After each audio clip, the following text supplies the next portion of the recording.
Silakan Wawan.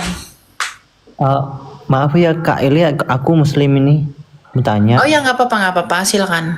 Ya, Aku cuma jangan bahas berhubungan badan ya, jangan.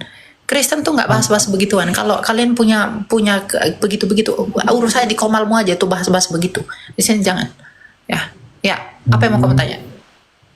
aku cuma mau tanya tentang kehidupan surga bagi umat Kristen itu. Saya cuma penasaran saja, itu kegiatan apa saja nanti di surga gitu. Ya, silakan Timothy jawab. Sejauh yang saya baca dalam Katekismus Gereja Ortodoks itu ada pendapat dari Dionysius Areopagus itu menceritakan bagaimana sih kehidupan di surga. Surga itu bukan seperti panjang kali lebar kali tinggi, letak. Kalau dalam Islam kan dikatakan surga itu seperti letak suasana. Bahkan dikatakan dia sama seperti Firdaus atau Jannah. Nah, tapi kalau dalam iman Kristen enggak. Surga itu bukan panjang kali lebar kali tinggi. Memang dalam Yohanes 14 itu dikatakan di rumah Bapakku banyak tempat. Tapi tempat di sini bukan menuju kepada yang tadi panjang kali lebar kali tinggi. Kenapa? Yesus mengatakan di mana kamu berada, aku pun akan berada bersamamu. Ini mengkaitkan hal yang nantinya akan terjadi. Nah, di manakah letak Kristus? 1 Timotius 6 ayat 16. Ia yang bersemayam dalam terang yang tak terhampiri. Berarti terang. Dan rumah Bapa itu gambaran kepada Bapa sendiri kita tinggal. Di mana kita tinggal dalam hadirat Bapa. Sekali lagi, surga yang diimani orang Kristen bukanlah panjang kali lebar kali tinggi, tetapi adalah satu keberadaan. Lalu bagaimana dengan Firdaus? Firdaus memang tempat. Dan kita tidak tahu di mana Allah menempatkannya itu. Banyak yang menafsirkan itu ada di atas langit. Ya, ini agak mirip dengan Islam ya, yang disebut juga Jannah Mawah kalau saya nggak salah dalam tafsir Ibnu Katsir. Tapi kalau dalam iman Kristen, gambaran Firdaus itu adalah tempat Taman Eden yang awalnya itu di bumi. Awalnya itu di bumi. Tapi kemuliaan Allah membuat suasana Taman Eden ini layaknya surgawi. Laksana surga tapi belum surga. Karena surga yang kekal itu adalah Allah. Nggak heran kalau kita lihat dalam kitab Deuterokanonika itu, dalam kitab Makabe dikatakan bahwa kami berdoa di hadapan surga. Kami berdoa kepada surga dan surga meliputi mereka. Padahal surga itu bukan apa ya? Surga itu bisa dipahami tempat. Tapi ternyata surga ini menuju kepada keberadaan Allah sendiri. Dan tidak heran, selain dalam kitab Deuterokanonika, kitab Injil Matius, Yesus pernah mengatakan apa? Kepada anak yang durhaka kepada ayahnya. Dia mengatakan apa? Bapak aku bersalah kepadamu dan kepada surga. Ada surga. Ya, jadi surga ini adalah suatu keberadaan, bukan tempat. Pertanyaannya, lalu ngapain di surga? Ya, di surga adalah kita hidup tidak dalam kefanaan. Kita memiliki kebahagiaan yang luar biasa. Kalau dalam Islam, kebahagiaan luar biasa adalah melihat Allah. Surah Qiyamah ayat 22 sampai 23. Bukan sekedar hubungan seks. Mohon maaf, memang ada hubungan seks tapi itu embel-embelnya saja. Maksudnya tambahan. Tapi yang lebih utama adalah melihat Allah. Itu pernah dinyatakan Ustadz Firanda bahwa kenikmatan yang luar biasa adalah melihat Allah. Ya, kenikmatan kita nantinya adalah kalau dalam iman Kristen itu akan hidup bersama dengan Allah, mengambil kodrat ilahi, dan kita akan hidup bersama Kristus. Agak miripnya di sini, tapi perbedaannya bagi Islam ya mungkin ada sedikit penafsiran terhadap ayat tersebut. Ya. Jadi apa yang menjadi fokus utama kita, yaitu hidup bersama dengan Allah.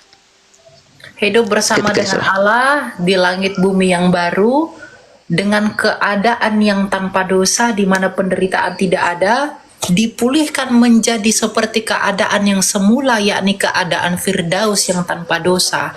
Dan kami hidup bersama pemerintahan Kristus sebagai gambaran Sang Bapa yang tidak kelihatan itu, itulah surga bagi kami. Jadi orang Kristen ini tujuannya itu adalah mengambil kodrat ilahi. Apa itu? Kekudusan. Yang rusak dari manusia itu adalah gambarnya dengan tidak kudusnya manusia oleh karena dosa itu. Jadi tujuan Tuhan Yesus datang ke dunia ini adalah Dia mau memulihkan kembali keadaan yang semula, gambar dan rupa Allah yang telah rusak di dalam manusia. Dia memulihkan itu dengan mengalahkan penyebab kerusakan itu. Apa penyebab kerusakan itu? Dosa dan maut. Jadi Tuhan Yesus itu mengalahkan dosa dan maut itu dengan kebangkitannya. Maka orang yang percaya kepada Dia dapat berharap sorga di dalam Dia sebagai sang sorga. Masalah apa yang akan dilakukan, apakah nanti ada makan minum atau mungkin nanti penyembahan dan lain-lain, itu kita nggak tahu. Alkitab tidak memberitahu itu. Tetapi yang satu hal yang pasti, bahwa kita akan mengalami kehidupan yang kekal dalam keadaan yang tidak berdosa, dalam keadaan yang tidak menderita, bersama-sama dengan Kristus dan kerajaannya di langit bumi baru. Wahyu 21. Tidak ada perkawinan, tidak ada dosa, tidak ada aktivitas seksual, tidak ada hawa nafsu di sana. Begitu. Jadi waktu pas dulu kan ada di bumi kan suami istri, nanti di surga yang suami istri itu bagaimana? Apakah Akan mereka seperti mati? orang biasa, tetapi manusia itu akan mengingat. Jadi orang di surga itu tidak akan kehilangan ingatan. Kalau kita baca kisah orang kaya dan Lazarus, meskipun orang kaya ini di Tartarus dan Lazarus ini di Firdaus, orang kaya ini ketika dia menderita di Tartarus, dia masih mengingat 5 saudaranya yang di bumi, dan dia bisa mengenali Abraham, dan bahkan dia mengenali itu saudaranya. Artinya relasinya, jiwanya itu masih mengingat hubungannya selama dia ada di bumi. Ya, jadi orang, kalau nanti kita sudah di hari kebangkitan, kita sudah di Firdaus, kita sudah di langit bumi baru, kita tidak akan kehilangan ingatan, kita akan tetap ingat. Tetapi hal-hal yang membawa kita kepada ketidakkudusan, menjadi berdosa, hawa-hawa nafsu, itu udah tidak ada lagi di dalam surga. Itu saking dekatnya kita dengan Allah. Karena tubuh ini, 1 Korintus 15, tubuh yang berdosa ini sudah kita tinggalkan. Kita berpikiran iri hati, dengki, ya, kemudian juga dosa-dosa seksual, keinginan-keinginan yang gak baik, itu karena kita masih mengenakan tubuh yang berdosa. Nah, ketika langit bumi yang baru, 1 Korintus 15 ayat 55 dan berikutnya, Rasul Paulus berkata apa? Bahwa tubuh kita ini akan digantikan dengan tubuh yang tidak dapat mati dan yang tidak dapat binasa, yang tidak berdosa, dan yang tidak mengeluarkan hasrat keberdosaan atau hawa nafsu. Itu cocok dengan langit bumi baru dalam Wahyu 21. Gitu. Maksudnya aktivitasnya di sana itu apa saja gitu? Tidak ada yang tahu persis itu bagaimana, tetapi kehidupan kekal bersama Allah itu yang dijanjikan. Aktivitas detailnya itu tidak dikasih tahu. Ya. Tapi kalau kita mengikuti narasi Tuhan Yesus berkata, kamu tidak mengerti kitab suci, kamu tidak mengerti firman Allah bahwa di surga tidak ada kawin mengawin. Pada hari kebangkitan tidak ada kawin mengawin, tetapi hidup seperti malaikat di surga. Kalau hidup seperti malaikat di surga, malaikat itu apa? Melayani Allah, memuji-muji dan menyembah Allah. Maka kita pun akan seperti itu kelak di langit bumi baru.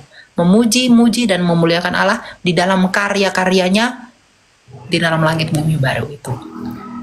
Tapi nanti kan maksudnya di kerajaan surga itu nanti Yesus, Roh Kudus sama Bapa itu apakah masih pisah-pisah atau udah masing-masing atau udah bersatu? Enggak. Kita nggak akan melihat Bapa, kita akan nggak melihat Roh Kudus. Yang kita lihat itu hanya Yesus. Oh. Bapa itu tidak bisa dilihat, Roh Kudus itu pun nggak bisa dilihat. Yang hanya dilihat itu Yesus. Kamu jangan berpikir Tritunggal itu 3 orang yang duduk bersama-sama. Enggak. Tritunggal itu adalah kebagaimanaan Allah yang satu. Allah yang satu, Allah yang tak kelihatan itu adalah Sang Bapa yang memiliki firman yang disebut anak yaitu Yesus dan memiliki roh yaitu Roh Kudus. Nah, Sang Bapa ini menyatakan dirinya yang tidak kelihatan secara kelihatan melalui firman-Nya yang menjadi manusia. Itulah Yesus. Jadi kita mengenali Bapa yang tidak kelihatan itu melalui Yesus yang kelihatan. Makanya di surga kelak, di kerajaan langit bumi baru, kita nggak akan lihat Sang Bapa. Kita hanya akan melihat Yesus. Tetapi terangnya Bapa itu akan menerangi kita. Makanya dalam Wahyu 21 dikatakan matahari tidak ada lagi, tapi cahaya kemuliaan Allah yang akan menyinari langit bumi baru itu. Gitu. Jadi kita nggak, karena Allah Bapa itu roh. Bapa itu roh. Ya. Iya, kita nggak lihat itu. Itu ya. Oh, seperti itu ya sudah. Iya. Yang di bawah nih masih ada yang bingung bahwa Tritunggal itu Esa itu satu katanya. mungkin tidak mengerti kebagaimanaan ya. Satu, Tuhan itu satu, bukan satu seperti seonggok batu. Tetapi Tuhan itu, Allah itu esa. Itu adalah esa di dalam kebagaimanaannya. Sama seperti saya itu, Elia itu saya satu. Satu manusia Elia. Tapi di dalam saya ada 3 realita. Saya punya tubuh, saya punya firman atau pikiran, saya punya roh. Tubuh saya adalah manusia, firman atau pikiran saya adalah manusia, dan roh saya adalah manusia. Tapi tidak ada 3 manusia, hanya ada 1 manusia Elia. Allah itu pun begitu. Allah wujudnya Allah yang esa itu adalah Sang Bapa. Dan di dalam Bapa itu, dia memiliki firman. Dan selain memiliki firman, dia memiliki roh. Bapa itu adalah Allah, maka yang di dalam Bapa pastilah Allah. Rohnya Bapa pastilah Allah, firmannya Bapa pastilah Allah. Kalau tubuh saya manusia, roh saya pasti manusia, tidak mungkin roh ayam. Ya, firman saya pasti firman manusia, bukan firmannya kucing. Ya, tapi tidak ada 3 manusia, yang ada 1 manusia. Jadi hypostatic union itu, kesatuan hypostasis itu kamu pahami dengan baik. Orang-orang di luar Kristen atau bahkan Kristen sendiri tuh masih kadang bingung dengan hal ini. Tapi kalau kamu mau belajar dan memahami, kamu akan bisa mengerti itu. Ya, jadi Tritunggal itu tidak punya bisnis dengan berapa Allah, tapi punya pemikiran bahwa Tritunggal itu adalah istilah yang menjembatani tentang kebagaimanaannya Allah yang satu itu. Sang Bapa yang memiliki firman, yang oleh firman itu dia menjadikan segala sesuatu, dan memiliki roh yang oleh roh itu dia menghidupi segala sesuatu. Ayub 33 ayat 4. Gitu ya. Jadi jangan bingung dengan Tritunggal. Tritunggal itu mengesahkan Allah. Mengesahkan Allah tetapi meninggikan Allah sebagai pencipta oleh firman yang di dalam dia, dan menghidupi oleh roh yang di dalam dia. Makanya tidak bisa tidak, Allah itu harus Tritunggal. Allah itu harus memiliki firman sehingga aktif mencipta, kun fayakun, dan dia harus memiliki roh untuk menghidupi segala yang dia ciptakan itu. Jadi tidak bisa tidak, Allah itu harus Tritunggal. Karena Tritunggal itu istilah yang menjembatani tentang kebagaimanaan Allah kita yang hidup. Saya bisa dikatakan hidup karena saya bisa berfirman, dan saya bisa melakukan, dan saya bisa berkata-kata karena ada roh di dalam saya. Kalau saya tanpa roh, saya hanyalah mayat. Kalau saya tanpa firman, saya orang bisu atau dungu. Kalau saya tanpa tubuh, saya itu hanya Casper yang melayang-layang. Jadi tubuh, firman, roh saya itu harus satu, sehingga saya disebut manusia yang sempurna. Allah itu pun begitu. Gak bisa kamu pisah-pisah, Bapa, firman, roh itu gak bisa kamu pisah. Tapi satu di dalam hypostasisnya. Gitu ya. Jadi jangan bingung dengan Trinity. Orang-orang yang fitnah Trinitas itu sembah 3 Tuhan adalah orang yang tidak mengerti Trinitas. Ya. Gitu. Sering digunakan mainan untuk memojokkan orang Kristen. Dan tidak mengerti kekristenan. Tuh. Ya, silakan Matthew. Selamat malam. Dia, selamat malam. Ya, malam. Silakan bro. Kayaknya tadi kan saya dengerin Kak Elia punya penjelasan mengenai tubuh yang baru pada saat kita berada di surga. Nah, tubuh yang tidak bisa merespon dosa atau menimbulkan hawa nafsu dan pokoknya kedagingan manusia deh.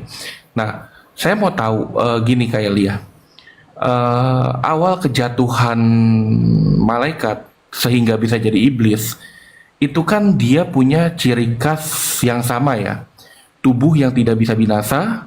Malaikat tidak punya tubuh, malaikat itu maksudnya, roh. dia tidak bisa binasa, maksudnya ciptaan Tuhan yang tidak seperti daging manusia, yang bisa hancur gitu maksudnya. Dan pada saat kita kembali ke surga nanti bersama Tuhan, apakah kehendak bebas yang seperti diulangi malaikat pada zaman itu, pada waktu itu bisa terulang kembali, kayak kesombongan. Lucifer jatuh itu kan karena kesombongan ya. Maksudnya, apakah manusia yang nantinya diserupakan sama Tuhan yang tadi Kak Elia bilang bahwa kita akan hidup seperti malaikat, melayani Tuhan di sana, memuji Tuhan. Dan dulunya malaikat juga seperti itu sebelum akhirnya menjadi iblis. Nah, apakah hal itu bisa terulang kembali, Kak Elia? Oke, ya silakan Timothy. Yesus pernah mengatakan bahwa ketika orang yang bersama aku tidak akan lepas. Yohanes 10 kalau saya nggak salah ya, dikatakan bahwa barang siapa yang sudah ada di tanganku tidak akan aku lepas. Artinya apa? Kita masih memiliki kehendak bebas, tetapi karena kasih kemurahan Kristus yang memberikan pengorbanannya kepada seluruh dunia, maksudnya kepada semua manusia yang percaya kepadanya, maka hal itu membuat manusia yang dalam kehendak bebasnya tidak akan lagi bisa jatuh. Sekali lagi, tidak akan lagi bisa jatuh. Betul. Tapi kan mereka memiliki kehendak bebas. Ya, mereka memiliki kehendak bebas. Tapi pada dasarnya pun mereka sudah mengetahui bagaimana tersiksanya penderitaan selama ada di dunia. Benar, kalau kita menggunakan logika ya. Bahkan orang tua saya pernah mengatakan dunia itu layaknya surga dan neraka. Bahkan banyak nerakanya kalau kita di dunia. Kenapa? Banyak penderitaan, kita cari pekerjaan susah, banyaknya ini dan itu, problem dan sebagainya. Itu gambaran seperti neraka. Nah, seorang manapun menggunakan menggunakan akal yang cerdas, pasti akan tahu tidak akan terulang lagi dengan keterbatasan kelemahan kita. Keterbatasan kelemahan kita. Nah, neraka itu adalah gambaran kelemahan kita. Dan itu adalah kelemahan secara totalitas, di mana kita terpisah dengan Allah. Gambaran manusia yang jatuh itu adalah terpisahnya dan Allah, tapi belum seutuhnya. Makanya kita tidak mengenal yang namanya rusak total. Kita tidak mengenal yang namanya rusak total. Retak iya, rusak total enggak. Nah, kalaupun kita telah diselamatkan dalam Kristus, ya, kita telah diselamatkan dalam Kristus, kita pun akan menggunakan yang namanya rasio kita. Oh, dulu saya udah mengalami hal seperti ini. Saya nggak akan lagi deh melakukan hal itu. Apalagi ketika kita sudah mulia dalam Kristus, akan mendapatkan kenikmatan yang luar biasa. Bahkan kan bukankah di dalam kitab Wahyu dikatakan, aku akan menghapuskan air mata mereka. Artinya apa? Kesedihan dan sebagainya itu sudah tiada lagi. Nah, jadi kalau dikatakan ada kemungkinan jatuh, saya rasa tidak.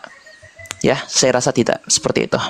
Bagaimana dengan, maaf saya mau tanya lagi kelanjutannya, bagaimana dengan malaikat yang dulunya tidak jatuh, tapi kan malaikat yang dulu diciptakan bersama dengan generasinya Lucifer dan kawan-kawannya itu, Lucifer mereka itu bukan iblis, jangan sebut ya, Lucifer. maksudnya malaikat. Lucifer itu kan malaikat. Generasinya Lucifer itu bukan malaikat, bro. Nothing. Bukan, ya? Lucifer itu tidak pernah disebut malaikat. Tidak ada dalam naskah asli Lucifer itu disebut malaikat atau iblis. Nah, kalau boleh tahu kedudukan Lucifer itu pada saat itu sebagai apa ya, Kak Elia? Lucifer itu tidak pernah ada. Yang ada itu malaikat yang memberontak yang kemudian disebut Satan. Oke. Kita nggak tahu itu malaikat apa itu. Tapi tidak Lucifer. Lucifer itu tidak ada dalam naskah asli Ibrani atau bahkan dalam Oke. Tambah Oke. gini ya, Mas Ardi. Lucifer itu kan dalam bahasa Latin artinya pembawa terang. Ya. Pembawa terang berarti menggambarkan posisinya dulunya itu membawa terang Allah sendiri. Karena Allah juga terang dalam Injil dalam surat Yohanes bahwa Allah itu adalah terang dan malaikat membawa terang Allah. Nah, jadi ketika Lucifer yang dikenal sebagai dalam Yesaya 14 ayat 12 itu menceritakan posisinya yang membawa terang. Tapi kan pada akhirnya apa? Dia memberontak sehingga gelar terang itu yang diberikan kepadanya sudah tiada lagi. Gambaran seperti kilat yang dimana dia memancarkan dari langit. Terangnya itu hanya sekedar sementara dan terjadi apa? Kegelapan yang nyata. Itu bukan nama, betul yang dikatakan Mas Elia.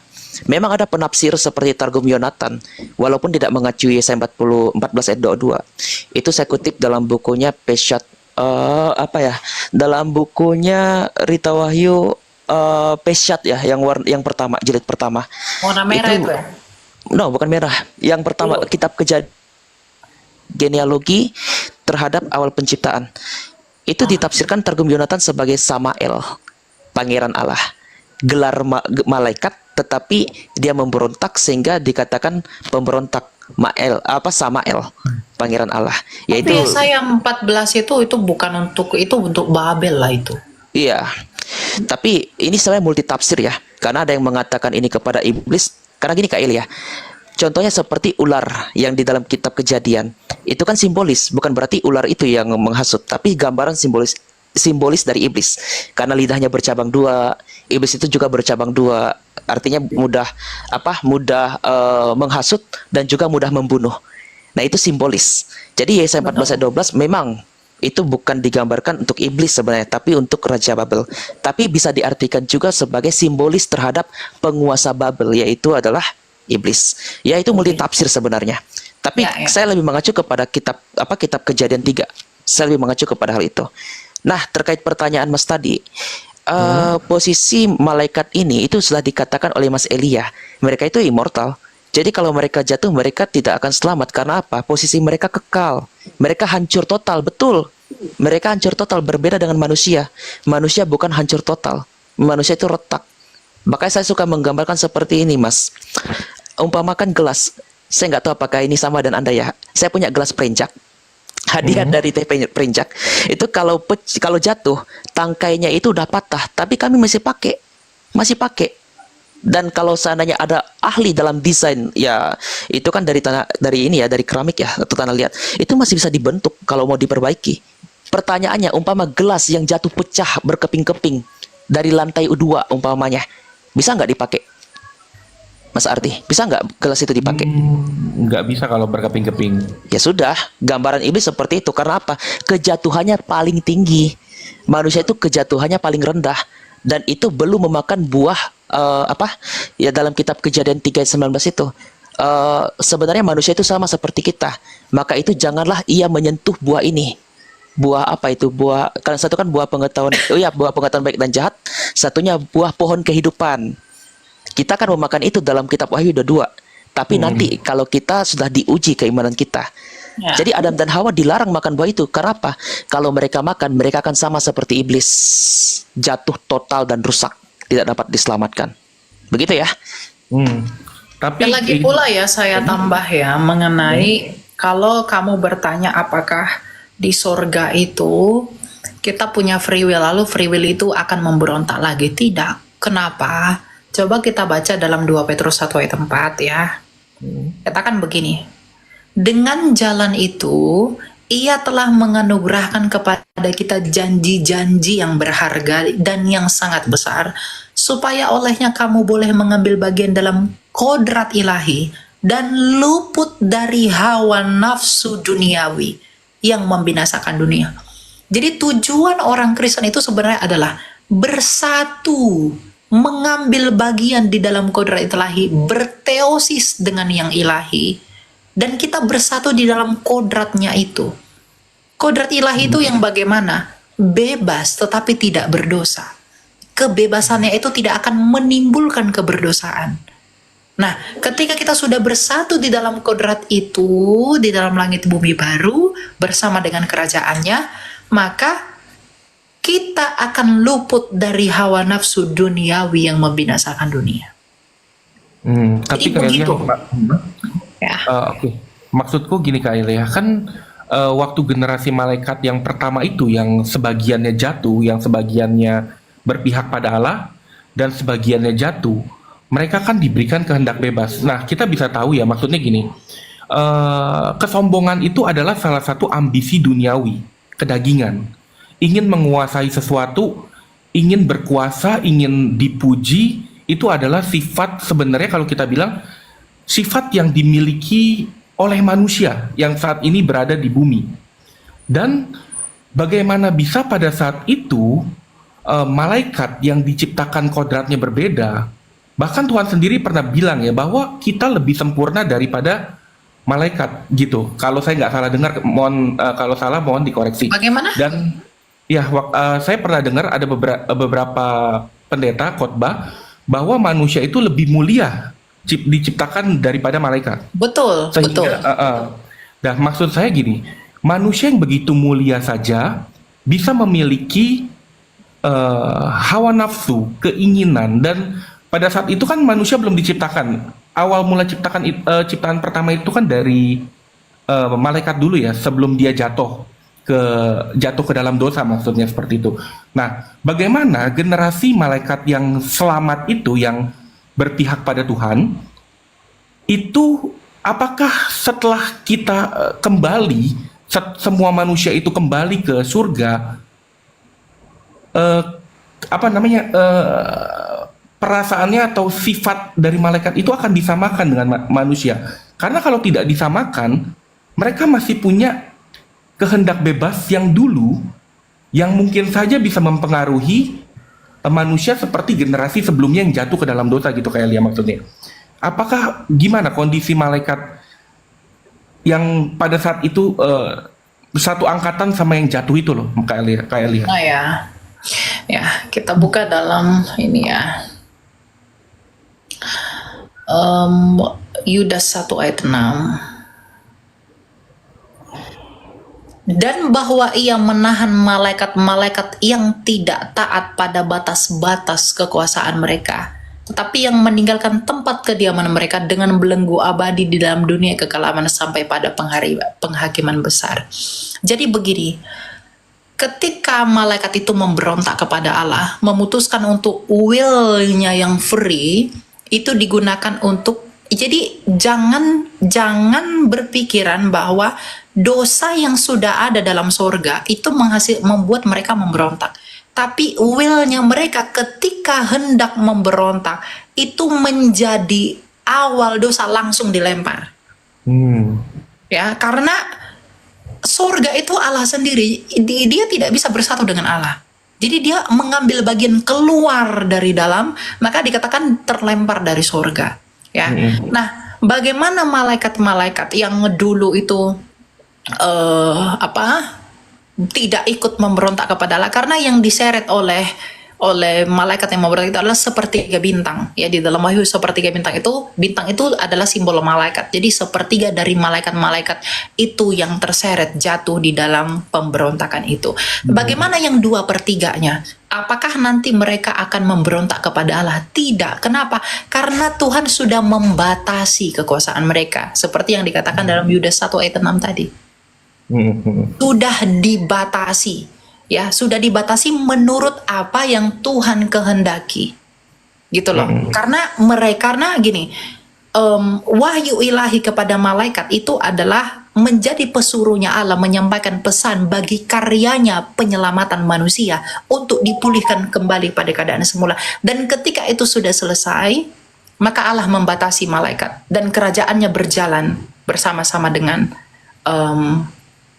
Allah, ya, karena dia menahan malaikat yang tidak taat, maka dia pun akan menahan malaikat-malaikat yang ketika dia menahan yang jatuh, maka dia pun akan menahan yang tidak jatuh, gitu. Dan tentu karena Tuhan Yesus sendiri yang berbicara bahwa kita akan hidup seperti malaikat di surga, kita akan hidup seperti mereka, tidak kawin mengawin, ya, meskipun malaikat itu tidak punya tubuh sama seperti manusia yang akan bangkit dengan tubuh kemuliaannya mereka, maka kita malaikat bersama dengan manusia itu akan bersatu dengan Allah di dalam kekudusan itu. Karena bagaimanapun malaikat, meskipun Alkitab tidak secara eksplisit mengatakan malaikat itu akan hidup bersama-sama dengan kita di langit bumi baru, melainkan kita akan hidup seperti caranya mereka, ya. Tetapi ketika Kristus memimpin sebagai raja, tentu malaikat-malaikatnya akan ada bersama-sama dengan dia, menampingi dia bersama dengan para kudus. Begitu. Oke, terakhir Kak Elia sedikit lagi. Kan kalau di cerita tadi Lazarus ya, yang di cerita yang dia mengingat 5 saudaranya. Ya, orang kaya Lazarus. Nah, Lazarus itu kan pada saat mereka sudah menemui ajal dan mereka sudah ada di Firdaus dan di Hades ya, atau di mana, itu kan mereka masih bisa berkomunikasi. Apakah nanti setelah hari terakhir, hari penghakiman, apakah masih bisa terhubung antara orang yang ada di bawah sana di neraka dengan orang yang ada di surga? Maksudnya apakah mereka masih bisa seperti kisah Lazarus itu, terhubung, terkoneksi, bisa berkomunikasi seperti itu kayak Lia? Oke, Timothy mau jawab, Timothy? Ya, jawaban saya perbedaan penghakiman akhir. Kalau penghakiman akhir di mana totalitas manusia itu akan diuji dengan api, 1 Korintus 3:13. Suaramu mendem. Halo, kedengaran nggak? Masih? Ya. Oke. Jadi kalau kita lihat sebenarnya peristiwa Firdaus maupun juga Lazarus, Firdaus dan juga Hades yang digambarkan sebagai Tartarus itu dalam Lukas 16, itu posisi di mana belum penghakiman akhir. Penghakiman akhir adalah nampak nanti dalam 1 Korintus 3:13, Kristus akan menghakimi dalam rupa api. Dan orang yang mendapatkan penghakiman api itu dalam tubuh dan roh. Kita kan pada di Firdaus itu di mana posisi kita di Firdaus dan juga di Tartarus itu dalam tubuh, dalam keadaan roh kita, belum dengan tubuh kemuliaan. Dah, setelah kita mendapatkan tubuh kemuliaan, sedangkan orang-orang yang dalam kenajisannya, dalam dosa mereka, dengan buah dosa-dosa mereka, mereka dengan tubuh kefanaannya.